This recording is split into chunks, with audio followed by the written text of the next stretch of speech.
आप जहाँ बादल साफा ओस परत बा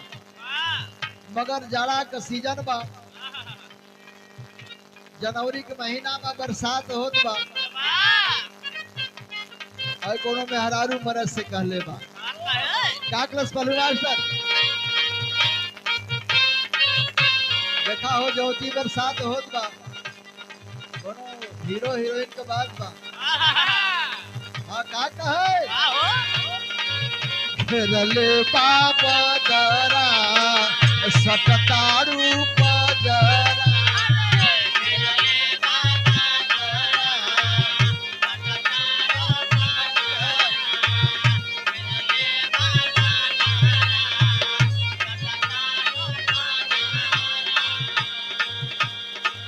बरसात होत रहल बा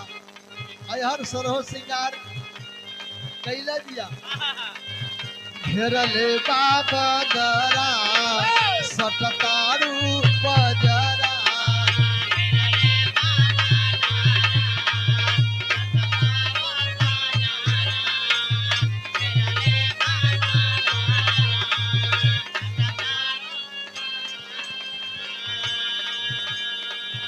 ऊपरा से खैले बारू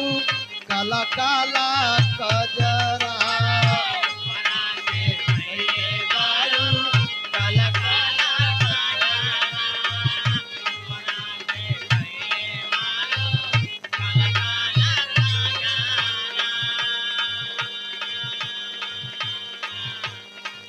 घेरले बाप दरा सटतारू पजरा ऊपरा से कैले बारू काला काला कजरा का कहे ए हो सवरिया बरसे बदरिया झिम झिम पानी बरसता अरे बरसता बरसता मोर चढ़ल जवानी रे सैया बूंद बूंद के तरसता मोर चढ़ल जवानी रे सैया अरे बूंद बूंद के तरसता मोर चढ़ल जवानी रे सैया अरे बूंद बूंद के तरसता। दूसरी की कहलस का ये कहलस देखा हो प्रांजल भैया ये मेला में बड़ा लोग किसी महिलन का कहे कोनो